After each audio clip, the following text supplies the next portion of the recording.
Right now. Now. Yeah. Once again, yes, brother.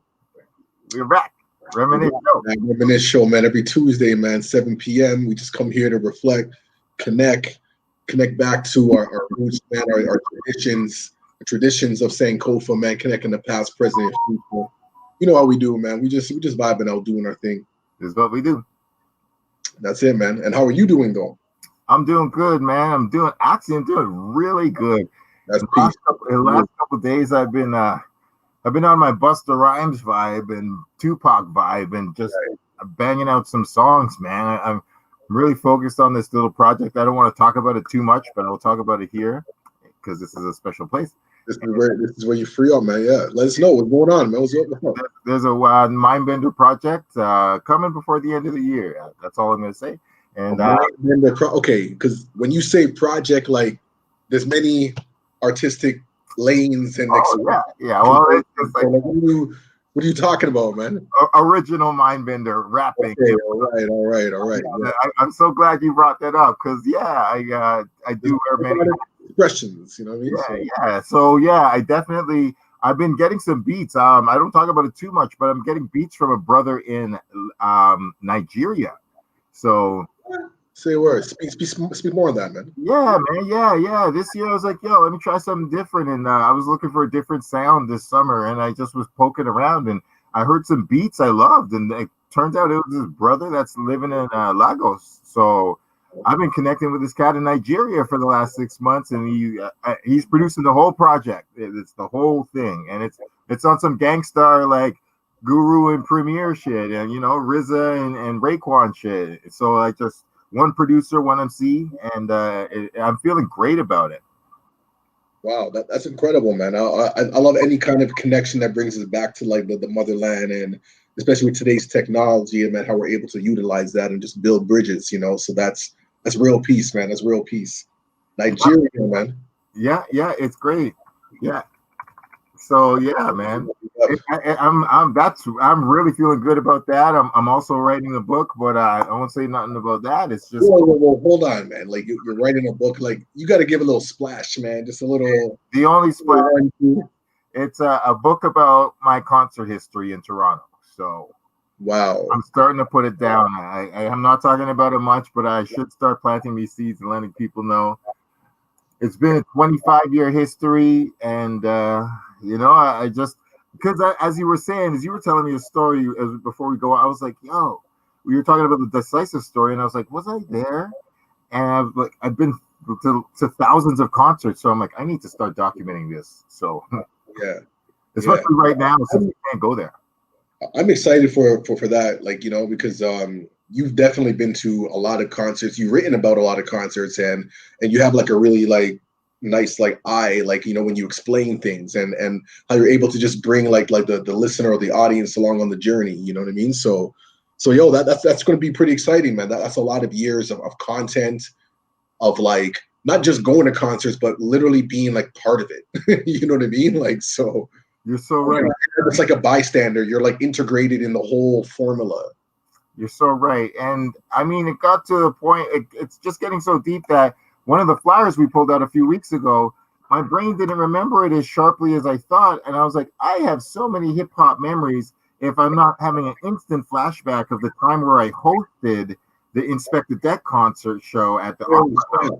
And I was like, whoa, I've got too many memories if I can't automatically recall that. So as I was doing some research, I found some footage on YouTube.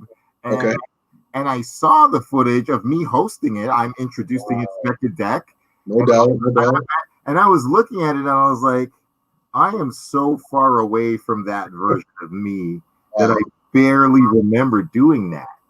Because there's so much. I've done so much. So I was like, it's really time to start putting it down. Well, this just confirms the importance of documentation, the importance of just like, just making sure you capture those moments, because there's just so many of them, and all of those need to be captured and represented, man, because I can only imagine your experiences. You're absolutely so right. And it's getting to the point where, I have to very much weigh which concert experiences I put in. Like I've seen people who are important to me. But then I'm like, well, the book I'm not going to break down all the details and give it everything. But you gotta buy the book. I don't want to talk about sequels, whatever. I mean, there probably should be one, but first I got to start with one book with a limited amount of information. So I'm like, there's X amount, and I've decided this is the amount I'm going to do. It's like a hip hop number. That's all I'm going to say, and it's that. And I'm going to be like, these are my concert memory experiences. And then I was thinking, all right, I saw Cannabis a couple times. I'm going to put Cannabis in there because that was a very powerful show. And then obviously, like the Wu-Tang and certain people are really big. And then it hit me like, oh, Pharaoh Monch, I got to tuck him in. Yes. Then I'm like, well, it's got to be. I'm having a problem because I don't know like how many Canadian shows I can put in, but some huge shows. But I'm like, I gotta put Mishi Me in there. Yeah. And there's just that's all I'm gonna say. I don't want to go on too much about it. But that sounds exciting, and you know what I mean. I see this as like, a document that captures like moments in time, moments of history, so that we can like build on, and that just is the Reminisce Show. You know what I mean, right there in book form, man. So yeah, we're definitely gonna look out for that, man, because that's exciting, man. That's exciting, man. Thank you. That's down the road. There's a few other Mindbender projects coming and Malcolm Lovejoy projects before, but the way I want to go into this Lil Wayne thing. Yes. Because on a good note, No Ceilings 3 came out and he's rhyming on there and he's just putting real lyricism back out of hip hop, and it's always good when rappers just rap with real content instead of doing like watered down crap. And I also what? Oh, just giving a shout out to Boy Wonder, man, because I know he has like production credits on that album as well. Word up, and Drake's on there. It's cool. But the really cool thing is Lil Wayne has his children rhyming on it on a couple songs. Oh, that's cool. I like that, man. Okay. It's really interesting. Both his daughter and his son, young kids, and he just gives them the whole song. He doesn't even rap with them. He just lets his kids rhyme on it. And I just want to note that because I'm like, that's pretty cool. That is. I'm like, no matter what, man, no matter how much, I'm very disappointed with the one thing he said. I want to criticize it. He doesn't say anything political, basically the whole album. He's just rhyming, but he just goes, haven't paid my taxes, fucking with Trump. That's what he says in one line on one song. And I'm like, people are like, hey, you're like promoting financial irresponsibility because you're a Trump supporter. Like yeah. It's a little strange line. You know what it is? Like, I know with artists and creativity, like when you're coming up with like words and just flows and stuff, and Wayne's like a freestyle, kind of guy. You know what I mean? By no means am I making excuses or whatever, but it's just like, you're just grabbing on whatever that will connect the dots, so like your rhyme, flow, and pattern and whatever. But I don't know, you know what I mean? It is a strange line. I mean, you know what I mean? Considering the times that we're in right now, but it is Lil Wayne, so you know what I mean? Like, it doesn't really surprise me at all at the same time. I hear you, and I do want to play this Lil Wayne song because this is actually dope as hell. Like, whoo! Song called? It's something else, man. It's something else. Called something else? What's it called, Oh, sorry, I didn't hear that. It's called Lamar. Oh, Lamar. All right, let me see. We get this played on. All right, go ahead. I spit that ROC, nothing but crack, bitch. Get my cleats, cause I'm running this rap shit. Y'all know me, this ain't nothing but practice. I run the streets and I'm running this rap shit. I got bars OD, I've been running this rap shit. I run this bitch like I'm Lamar Jackson, the take over.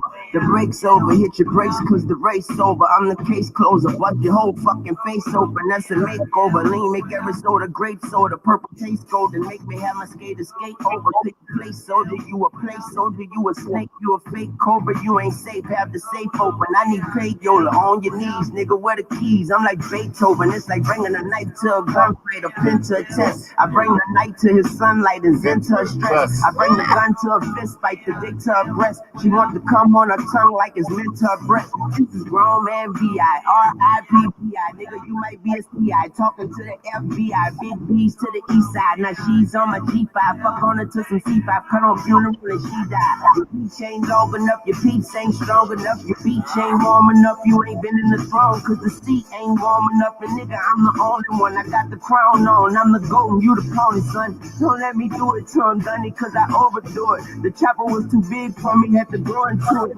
Inside the city is big for me. If I told you we just quit and broke into it. If it's smoke, we blew it. We don't believe you. You need more. Ain't shit sleep, boy. You need more.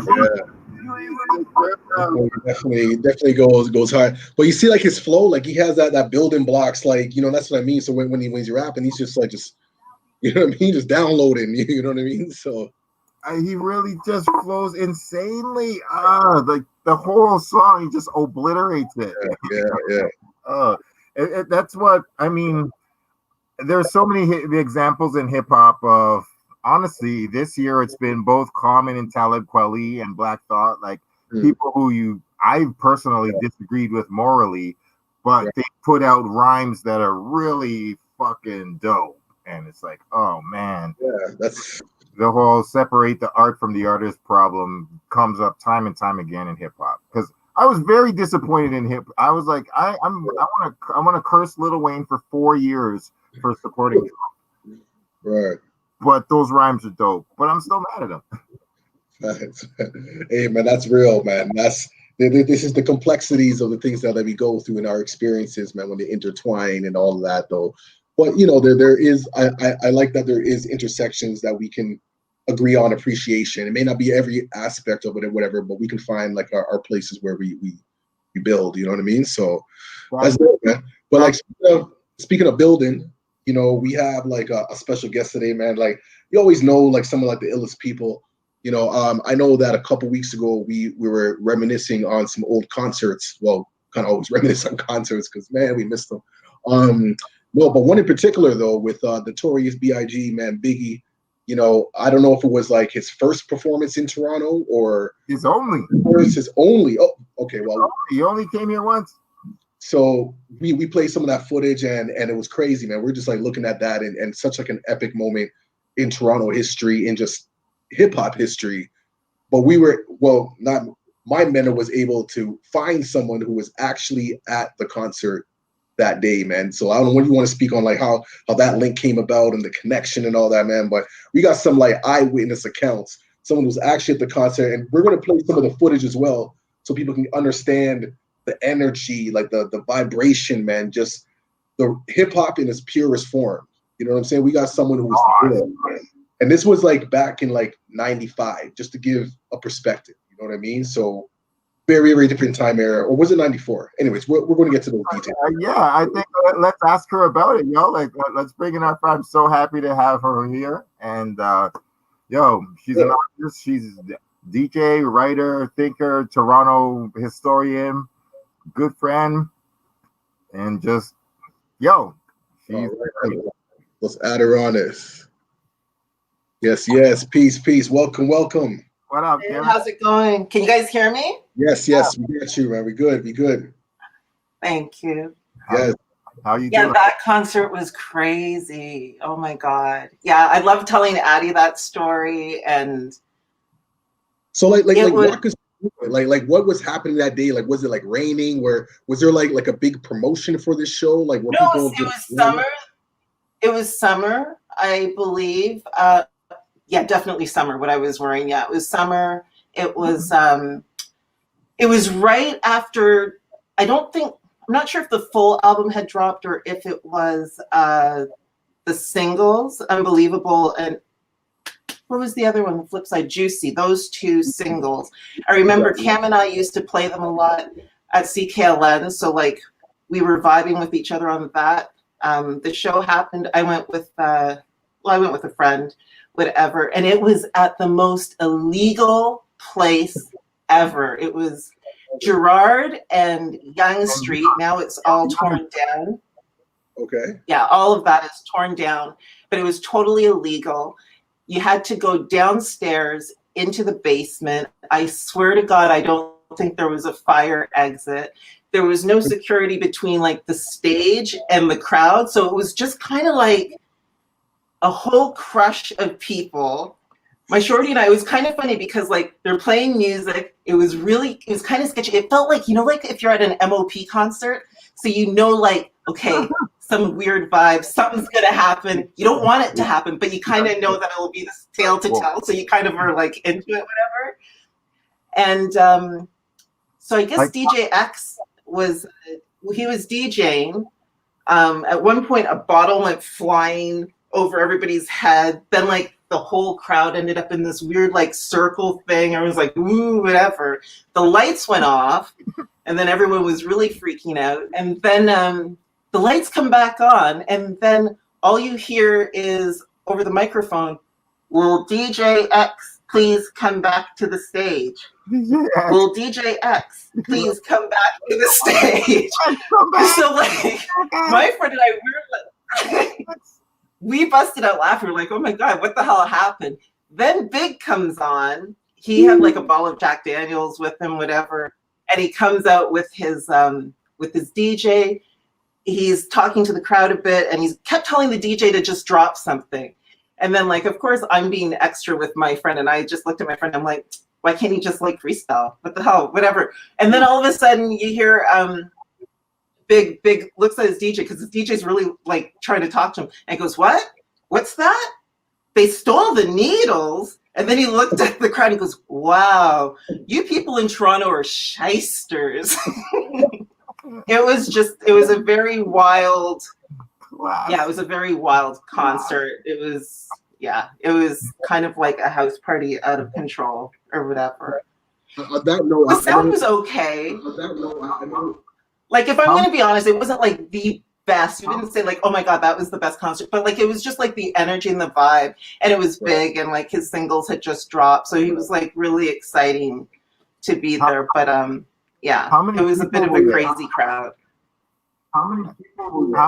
Oh my God. All I know is the place was packed. How big was it? Oh my God, how big was the place? It was maybe double the comfort zone type of space, maybe like double that type of size. Okay. You remember like how big the comfort zone was? Like maybe about double that, but it wasn't like, it wasn't huge, but it was definitely, I don't know, maybe a couple hundred people were in there, but like we were pretty rammed in there. Yeah. I was telling Addie that I couldn't stop laughing because when I was leaving with my friend, there was some chick with she was in heels, which was a huge tell. Like, this chick isn't a real hip hop person, but like she's wearing heels and she's leaving and she's bitching to her friend about, oh, who's he calling a bitch? And I thought, bitch, you don't even have the album, because there's no surprise with any of his content. If that's, you know what I mean? I'm like, dude, it's not like Arrested Development was playing. This is like Biggie. The song is called "Me and My Bitch." Yeah, but that was record. like take it or leave it. No, but even like just how he was. Wow. Yeah, but even like just how he was with the crowd and stuff, he was pretty funny. But it was an out of control crowd. But like, X was never found again. We have no idea what happened. I think he just packed up and took off as soon as the power went off and the bottle went flying. And X was like, "Peace out, I'm out of here." Basically. Like, that was it for X pretty much. That was pretty funny. But it was a fire hazard. Yeah, so we have someone on in the comments, Eric, just mentioned that spot used to be an arcade. Oh, okay. Makes sense. Makes a lot of sense. Yeah, okay. There was that footage that came out recently of Oliver playing pool with Biggie in a Coogee sweater. And in the basement part, and it looked like there were some video games. I don't know if it was in the same room or in the same area or anything, but like that footage is out. And I did talk to one of the promoters. He was, I can't remember his name, but he used to write for Swag as well with Apple. And he was one of the guys who helped. He goes, I drove Biggie around all day, the day that he was here. So in my travels, Karen, you are one of 4 or 5 people that I know was at the show, besides DX. But hold on, you got some footage though. You want to play some? people can check it out. Oh yeah. Let's throw on this footage. Yeah, Karen. So we can get a vibe, yo. Like, I hope it's a good flashback for you. Hold on a second. yeah, man. Like, you don't get those kind of vibes anymore, man. And just like this was Toronto. This was the energy, man. We were so hungry for hip hop. Oh my God. Starving. That's what it just looked like, man. We were starving for it, yo.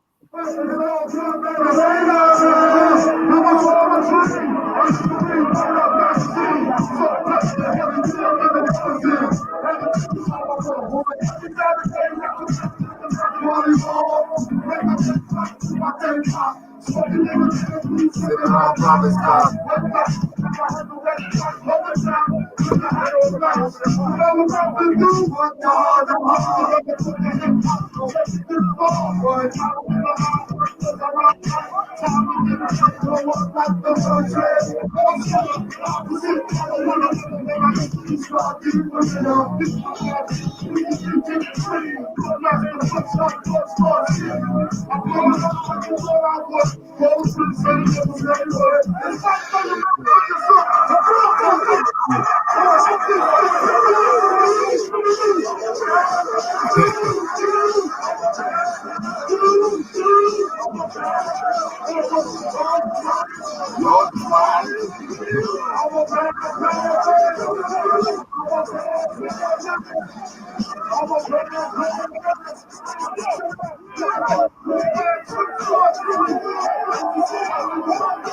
That's crazy.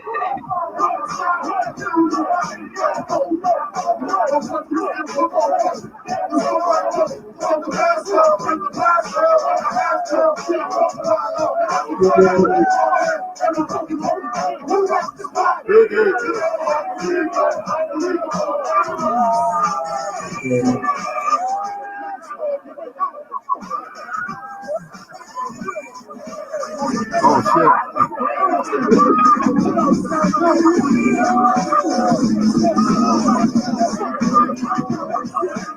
I don't know if they got you on camera, Karen. No, I was on the right of the stage though. I was at the right-hand side. But like the stage, like honestly, the stage came. Colleen, by the way, I can see Colleen says that she can't see me. I'm incognito, so that's why you're not seeing me. But the stage, it literally maybe came up to like your chest area. Like it was so kind of like, yeah. And there was like really, excuse me, nothing between the stage and the crowd. It was really like, crazy. Yeah. Like a real intimate vibe, and a real intimate vibe. There was no opening acts. Was there anybody rapping before him? No, it was just I didn't remember anybody opening. No, it was when I got there. X was DJing, so if somebody did, but I thought I don't know. I thought like my friend and I we got there. I don't know. Yeah, I don't think so. I don't remember anybody opening. It would be interesting to see if this. Yeah. Huh. Wow. Yeah. So yeah, I mean, you were also a DJ though. Besides just seeing that Biggie show, there was I've known you as an artist and through many various experiences and things in Toronto history. But do you want to talk about your DJ and anybody like maybe a favorite or least favorite interview that you did as a DJ on CKLN? Because oh my God, the least favorite was J. Rue the Damager. Oh, no. Whoa. Can't leave like that. What happened? Oh, hopefully we'll get her back on. I'm so curious to know like what happened. Oh, here we go. And we're back. No, I couldn't stand. He was dude was a beef. He was like a jerk. Live. He started talking to somebody on the street live while I was interviewing him. He was like the worst. The best person I interviewed would have had to have been Ursula Rucker was cool, but I really, really loved the guy from Lone Catalyst. I can't believe Jay Sands. He was very, very dope. He was very interesting. The interview probably wasn't my best interview or whatever, but what I loved was when my friend and I went to the show, he was like, he wasn't like, say, Common, who's trying to like check every chick you know, you're talking to the dude and the dude's like, whatever, right? But Jay Sands was cool because he brought me like their new album. It was like just decent conversation, like, you know, brother to sister. It was very cool. That is a very cool and interesting guy, actually. I always think Lone Catalyst should have been much bigger than they were, to be honest. Yeah. But it's too bad that CKLN is no longer. I think about that so much because there's so much, and people now, like anyone maybe who was born in I don't want to say like if I would say millennials missed out on like a lot of hot stuff with CKLN and with CIUT, because I remember like the Master Plan show. That was, oh my God, I used to love listening to Jay Bronsky and Emotion late at night, and CKLN was such an interesting place. I don't think I realized until like it all shut down just how rich an experience it was, because there were so many different artists that were coming through, so many interesting DJs. Like it was just kind of ridiculous, like just how much musical and cultural and activist knowledge and people and connections that were there, right? Across age groups and experiences and stuff. And like, that's just something that, yeah, is just kind of, it's lost. Someone needs to do a documentary on CKLN, to be honest. That would be like really wicked. Connect and exchange and whatnot. So true that these stories, that we have to capture them and make sure that they're not forgotten. Yeah. Well, and also there's a lot of history that is only oral. Like, do you remember this cat Jaribu? He was an older guy. He's probably in his 60s. He passed away maybe in the past 5 years or whatever. But he was originally from the States. He was a jazz musician. And I'd always see him around Toronto. He used to play with all these different bands and stuff. And he would give me all this interesting history about Toronto, like Chinatown around Dundas or whatever. That was like really Caribbean and stuff. Like he just, you know, I was blown away with the amount of stuff he'd be saying. I kept thinking to myself, holy crap, I should just be like with a little recorder. Yeah, because like that's the type of information that's just gone when the person or people who were involved, when they're gone, it's just gone, especially with the older set. Yeah. People, if they're in their 60s and 70s, if you're not talking to them, like you're missing out on a whole bunch of interesting information. That's what's the name of your show? What name did you go by when you were on CKLN? Oh, I just used my name. The show was based Black African Sisters of Soul. I was on for 11 years. Wow. Yeah. I started out, I remember doing fill-ins for the jazz shows, which were at like 7 a.m, which was like god-awful time to like be up and focus. But that was also interesting. The jazz heads, you got to like look around in the CKLN library and just really scope out all this interesting these records and everything. Yeah. Ooh, yeah. Library. That was a great room back there. Oh, I apologize to the college gods for the records that I stole. Mm-hmm. And then even like I remember I used to prep sometimes if I was filling in for a jazz show. I used to prep by going like on a Friday night or something like that, so I'd have time to, because it's a 4-hour jazz program. So I go in there, and I remember it'd be like David Kingston or who used to do the Socalypso sounds. What's the guy? Do you remember the guy who used to do Socalypso sounds? He was hilarious. The guy was hysterical. I can't believe I just forgot his name. He ended up on Chin Radio at one point. But that was an experience. I remember I was quite young at the time, and it would be like, by the time you'd be on the top of the stairs at Ryerson, and like you're entering the stairwell, and all you smell is all this weed. Weed smoke. You go down the stairs, and as soon as you entered into the radio station part, holy crap, it was just like wall to wall dreads. Rastaman all over. It's like, holy crap. Yeah. I just want to get into this other studio and listen to records, but hi. Thanks, yo. Posters all over the walls of all the flyers of all each week, and then somebody in the room the record room, and then the room with the glass on the other side. Side, yeah. Oh my goodness, the guests in that other side room were just so numerous. Yeah. Yo, actually, very strangely, hilariously, I saw a Bishop Brigante. He just mentioned on Twitter just last week. He goes, "I gained my fame the old school way by calling up on a radio show and defending my reputation week after week on the telephone." Oh my God. Yeah, and I was like, that is a fucking fact. He did that, and he was calling CKLN for months. Yeah. Rhyming on like when that was, wow. Yeah, no, absolutely. I was just like, yeah. Man. No, like college radio was integral. Like that was like our platform, the only place where like artists could even be heard and explored and whatnot, because mainstream radio wasn't having it. You know what I mean? Mhm. Yeah, because these were the days before Flow Exactly was around. People need to understand that. So that is where you'd hear everything, was all on community radio. That's it. Absolutely. That's it. Like if we like imagine if we didn't have that outlet, like then what? Yeah. Listen. Exactly. So that's how integral it was, you know. So big up CKLN, big up CIOT, all those people who spent a lot of time, energy into like pushing these stations forward, you know what I mean, and fighting for and advocating over the years. You know what I mean? Like it's for the communities, for our people. Like this is what we need, right? So shout out Tim, the program director. You know. But shout out Lord Knows What, and shout out Circle Research Show. Oh yes. And Static Show, yo, like dropping dimes. Dropping dimes, yo. Dropping dimes, they grew up and graduated.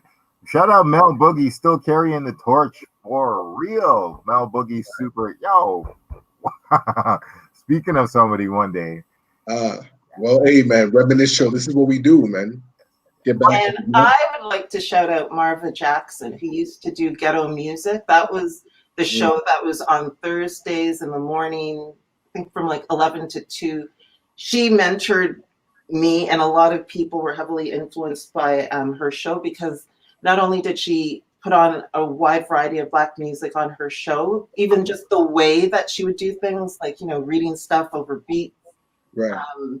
She just had like a really wide scope that she'd have on the show, reading excerpts out of different Black writers' works and stuff like that. But that show was like the hot show up until, God, when did she leave?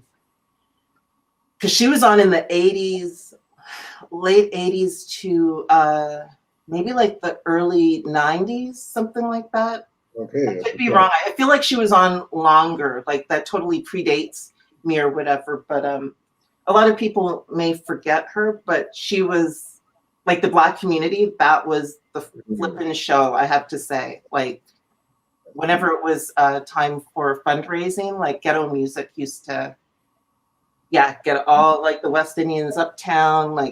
It was, that was a really hot show. Roll call, man. Do you got any other shout outs, Karen? Anybody else you want to big up on any level? No one is coming up to. I mean, Ron Nelson. I always love Ron Nelson. I love X. Not particularly. I can't think of anyone right now. Yo, so what about your what are you doing now artistically or creatively or just, I mean, besides the mask? I mean, I don't know if you want to only talk about that, but you are more than a person who is at a hip hop concert and more than a DJ at CKLN. I do mixed media artwork, so I use a lot of found materials, and I do things like sew into my canvas. I'm getting into beading a lot right now. I was showing you a piece I did with this graffiti, where I beaded graffiti, but the whole series is called Public Displays of Affection. So since the end of last year till now, I've just been taking photos of makeshift, spontaneous, unconventional memorials that I keep coming across around the city. So even in my mom's building, which is at Lawrence and Galloway, this older sister that I used to always say hi to every time I go to my mom's, like she passed away and there was like a little note left above the bench. I took a picture of that. There's wow. there's a photo from a piece that I haven't done yet, but I have the photo. Someone named Savannah passed away. Dundas and Ossington, there was this makeshift memorial done on these grates outside of this pizzeria, all these flowers and stuff. I took photos of that. So there's lots of stuff that I see around the city, whether it be graffiti murals or like there's this interesting signage at Isabella and Church for Voices of Positive Women, which was an organization for HIV positive women. It was a very active organization in the early 90s, but is no longer or whatever. So some of those pieces that are finished that I added beadwork to onto the photos and mounted onto wood are on my website. And beyond that, because I'm caregiving for my mom now, she's at that stage and actually enrolled in a course to be an end-of-life doula or a death doula or whatever. Oh. Yeah. Oh, wow. You know, it's funny because I find like a lot of white people are kind of hip to that. There's one sister that I saw in the States who has a really good website on it. But you know, it's interesting because it's a sacred transition, right? It is, you know, and to be real, it's something you don't really hear about. Like I heard like the birthing, you know what I mean? Like that's like big these days. But can you speak more to that? Because I don't know, like something like resonates. That feels like really important. You know what I mean? It is really important. And like it sounds like I guess a healing way to transition, like even for the family and whatnot. I guess you can speak more to it. Absolutely. It's interesting because when I've been thinking about it for a while, for a few years, and the first actual experience that I have, I love Colleen. She volunteered in palliative care for decades. Yeah, she's great. I remembered a friend of mine in the early 90s. He was HIV positive. He got full-blown AIDS. And what was interesting, it was like an anarchist community I was involved with then. But his friends, there was a core group of friends who actually pretty much did like what an end-of-life doula does. Like they just organized stuff with him from, you know, when he was in his final weeks. He was at Wellesley Hospital where they had an AIDS care section. So like, you know, they kind of like book different friends to be with him, right? So like we would come, we'd have our shift, we'd make him a meal, and like, you know, we'd sleep on the floor next to his bed. So like he would never be alone. And people have to realize at that time, especially people who had AIDS, like you were really dealt with not in the best way. You know, like people would have like hazmat suits type of thing or whatever. Wow. Oh yeah. Yeah. It was really something else. And, you know, and they also organized with him. I remember being at his place and he was there, like just even going through all of his things and like, you know, just making a list of like what he wanted to go to who, and he would talk to each of us independently and be like, oh, you know, so you never took piano lessons. I remember I said that to him because like couldn't afford a piano. My mom had me in piano lessons, but I had no piano. So it was like the cardboard and the piano book. Whatever, practicing, and you know, so he passed on a keyboard to me, like, so it was just very interesting how they came together as a community for him. And you know, I keep thinking about like people who are like outsiders, especially because you know, when you're not white middle class, you get treated very, very differently in medical care, especially, you know, as Black people. I don't know, Addie, if I told you about like the crazy dentist who tried to keep insisting on drilling into my mouth without giving me anesthesia. You know, it was kind of crazy. What?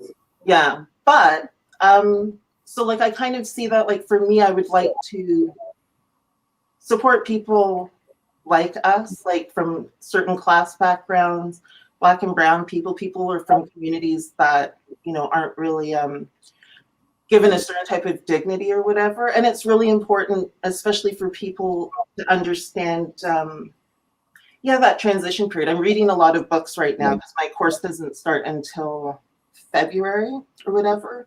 I got a scholarship for the International End of Life Doula Association. So I'm taking the course with them. Wow, congratulations. Yeah, thanks. But no, but That's it's important. Fascinating, man. That really is, you know, and yeah, like I'm curious to learn more, you know, most definitely, and to just see your journey evolve and develop. Yeah. And that's cool.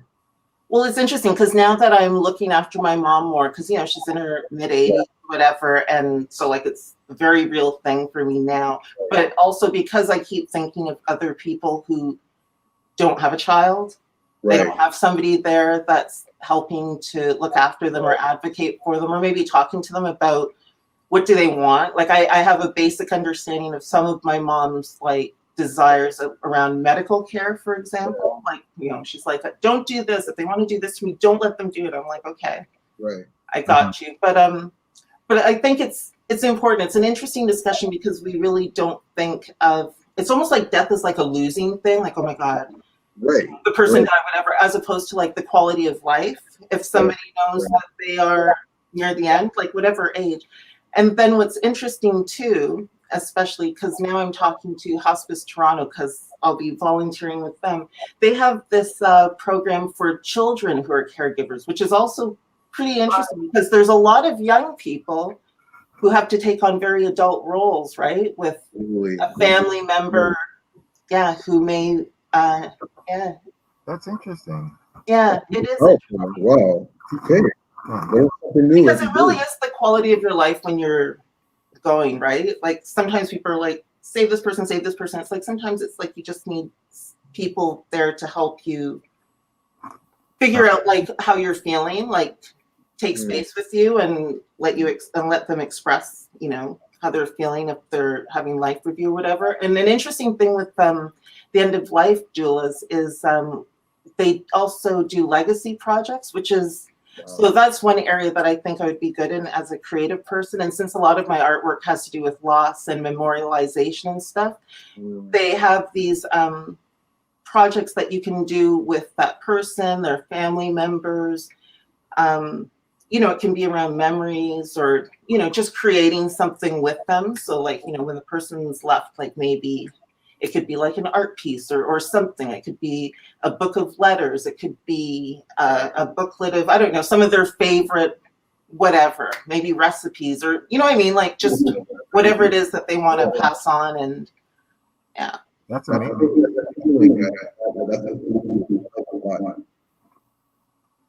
Wow. Powerful. That's amazing. Good luck with that work. I hope it takes you exactly where you want to be with it. That's really important and special. Yeah, and I love Colleen's comment about how someone who is palliative is still alive, and sadly sometimes people forget that. That's true too. And there's actually, what I found out through Hospice Toronto, there's also a newer hospice for I can't believe I just forgot the name of it, but it's for the homeless who have to go into hospice. Okay. Yeah. So yeah, it's very interesting, like trying to meet people where they are. That's it. Whatever. Powerful. Okay, then. Well, that's a very important work, and that's incredible.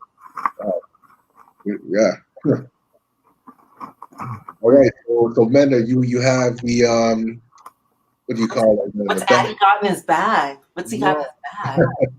There's a whole variety of flyers, but there's a whole bunch of levels of stuff. Some of it is not hip hop stuff, but some of it is hip hop stuff. And well, that's not even a show. I don't know. Do you remember when this happened? The Black Experience Project? Yes, that was a few years ago, maybe about 3, maybe 4 years ago. Did they ever? I thought it was really interesting. Did they ever put out the results of what they got? Because I remember doing my interview at the library at Young and Poor. Right. That's a good question. I know that some stuff has been put out, but I don't know what scope. Whether there has been some stuff. That's a good thing to follow up on to see like what some of the findings. Yeah. Oh, we got. What you got there, man? Got some hip hop? We got this one. Do you remember the map? Master Ace. I don't think I was at that show. Master Ace, and then who we got? Strickland, Wordsworth, and the Bunny. Like this Master Ace show was pretty damn dope. Yeah. Do you remember the period of sketchy hip hop promotion though in the 90s? Do you remember that? Oh yeah.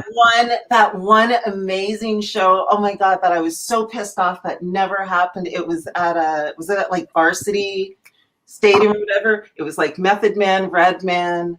You're talking Rap Fest. Was that? Yeah. Oh my God. Yeah. EPMD. Yeah. It was like some members from Wu-Tang. It was like everyone, and then oh my God, but Biz Marquee was DJing. I remember my friend and I, we got there, we're in the car at the back. It was like Common and I don't know, two other people, I can't remember now. Mm-hmm. They were like doing their business at the back outside. We got inside, we got a little lifted, feeling good. Biz played it was like a KRS-One track. It was like one of my favorite tracks, and then all of a sudden the lights came on and I was like the saddest person ever in life. I was like, this is the worst experience, man. You have no idea right now. Yeah.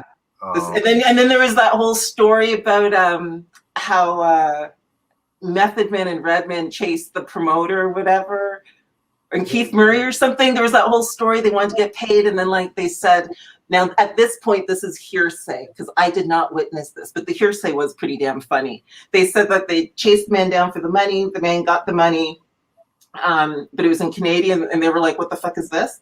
They wanted American money, and they said. And what was told to me was then the promoter had to go to like the airport or some nonsense to get the money or whatever. I don't know, but like they beat him up or they threatened to beat him up or something. And I just always thought that was the most hilarious story, but it was the most depressing experience at a concert. I feel your pain for that, man. Oh man. But one of the best concerts, remember the KRS-One concert with Channel Live and Mad Lion? Were either of you there? At the Opera House? Yeah, it was at the Opera House. Fucking best concert. Whoever was DJing, I have to say, I still to this day want to know who was DJing because that person was putting the a cappella over like a beat that you weren't expecting. So like, let's say you had, let's say it's Master Ace or whatever, right? So it's you hear his voice, you're like, oh, okay, I think I know what track this is. And then all of a sudden, the person would put on like Mad Skills instrumental, and you're like, what the F?